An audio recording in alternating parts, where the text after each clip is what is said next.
so thrilled to be sitting right in front of you, Duquette Johnston. Thanks for having me. Writer of A Rabbit Runs a Destiny. Thanks for having me, man. I'm thrilled you're here. Thanks for driving up from Birmingham. Yep. Are you a lifer?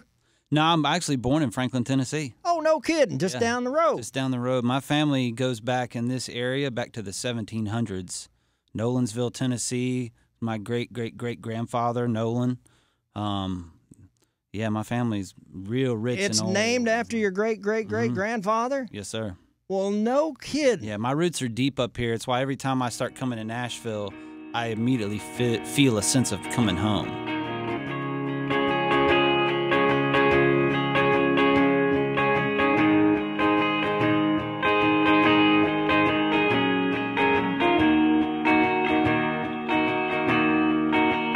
Well, I've seen through the smoke and I've seen through the fires, all the things that you breathe, the things that you lie. Open your lips and tell me the truth. So, you prefer Duquette? You prefer Duke? Does your beautiful wife call you something else? Well, when she's happy with you? It depends. I was about to say, it depends on when you're asking her that question, you know? Like, Yeah. My grandfather, Robert Joseph Duquette, everyone called him Duke. And that man helped raise me most of my life. And so when I started using my middle name, Duquette, for years people had called me Duke because of my middle name. And so when I shifted some things in my life and started just using my middle name, my closest friends call me Duke. All right. Mm-hmm.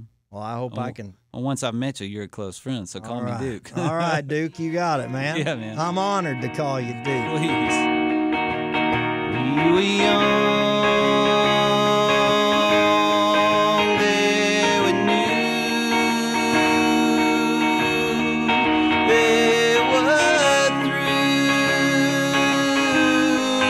you were fool. For me personally, that was one of the few songs on the record that I had started writing years prior to this album. But I felt like it fit where I was going, and especially once we changed up the arrangement of it. But lyrically, that song is about finding peace with where you are in life and about accepting that you will ultimately die one day and that you should be running your life chasing what you are meant to be called to do, you know, no matter what that may be. It may be writing songs. It may be working on a bridge. I don't know, you know, but yeah, it's about accepting that bit of death that is all coming to us one day. And see, so many people think that that's morbid, but for me, I mean, that's just hope of, well, let's make the most of the days we got. Well, I turn off the hate and I break through the time all the way you describe the laws that you hide, awaken with me and carry me down. When I write, I don't always know what I'm writing when I'm writing. I'm just writing because I'm just reaching out into the stratosphere, trying to grab a song that's floating down the river and put it out. Do you need creature comforts? Do you need a certain kind of environment around you to make that happen, or you just allow yourself to be open to it 24/7? Man, 24/7. It's got to be 24/7. And I remember the moment I felt like that started for me. I was on a trip in San Francisco years ago. After I left the first band, I was in Verbena.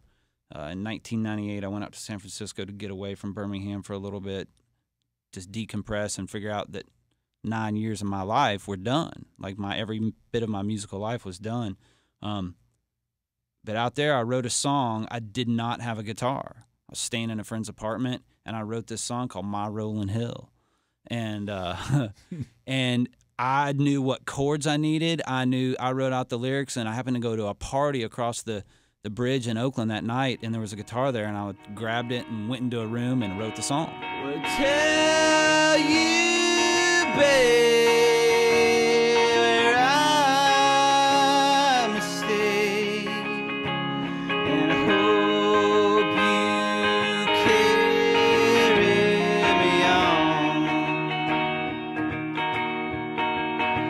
I was burned, you were gone. I was wrong, you were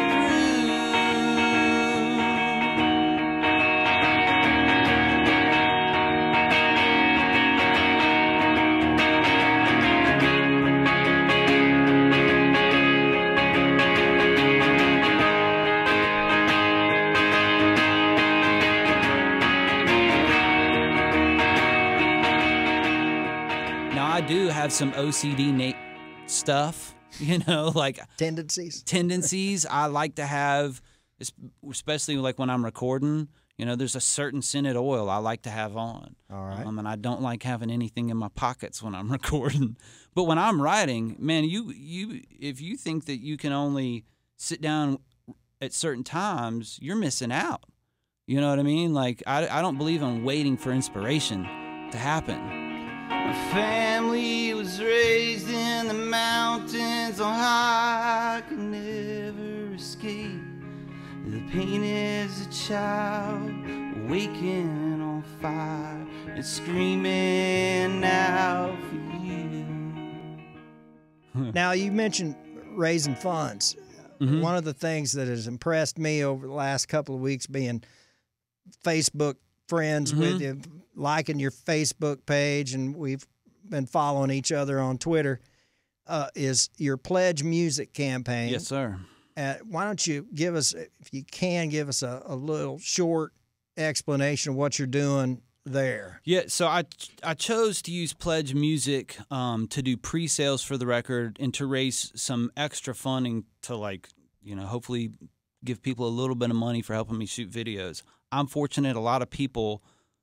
I know a lot of people that shoot videos and are great photographers, but, you know, I want people to be paid for their job, what they do. But I chose Pledge because it gave me a chance to give back to a charity, which is incredibly important for me. Because, you know, years ago, before I did my first solo record, and I won't go off on a tangent, but, you know, I was locked up thinking I was going to prison for a long time. So I assumed I would never write music ever again. And the fact that I came through that, I'm still alive, and I get to do it, it's very important that I give back. You know, it's not about me. Oh, babe, I tried to lose my mind.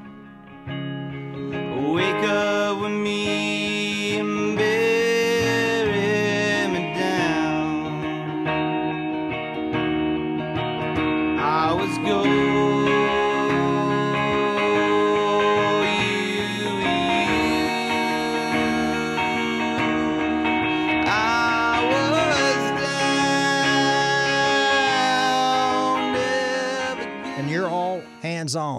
On that, there's nobody hopping on your Facebook page. Ooh, no, that is all me. It's all you, and Twitter's all you. Twitter's all me. You don't have people doing stuff for you. No, look, I have a publicist and a marketing company that has advised me and get my house in order. But anything you get an email blast, you see a Twitter post, a Facebook, man, that is me working.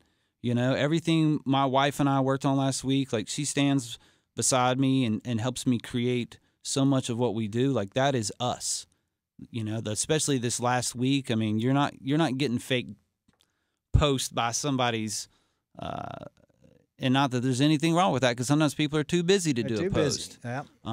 But it's either me or I've written it and asked someone to post it for me. But no, it's me. Well, that's what I wanted to get to, because you can tell that by your posts. Oh, okay, good. You can tell it from your posts on Facebook, and you just know it's personal. Mm-hmm. And you know that your path is personal with that Pledge campaign and with Pavlov. Mm-hmm. So real quick, how can people hop in there and help out? All they got to do is go to rabbitruns.com, and it takes you straight to my Pledge page. I'm trying to establish right now so that a percentage of all my music, even after I'm dead and gone, will go to Pavlov.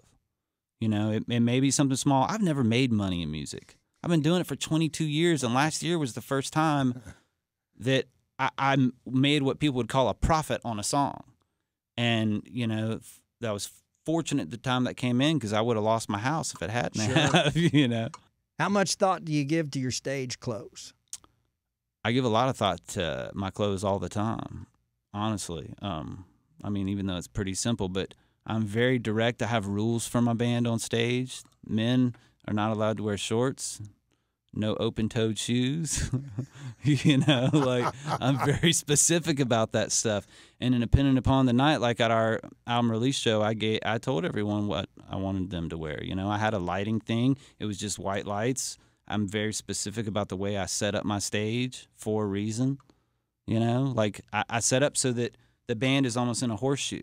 I want everyone in the band to see each other and connect with each other. Like, anybody can get on stage, I think, and entertain a crowd all night long.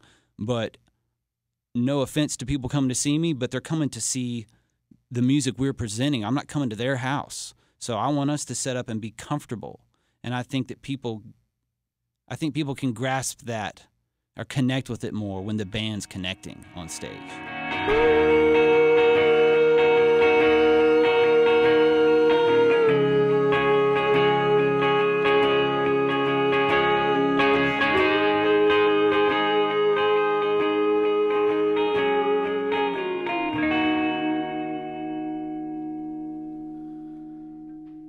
Well, for what it's worth, from the first note, I felt like I connected with you. Good.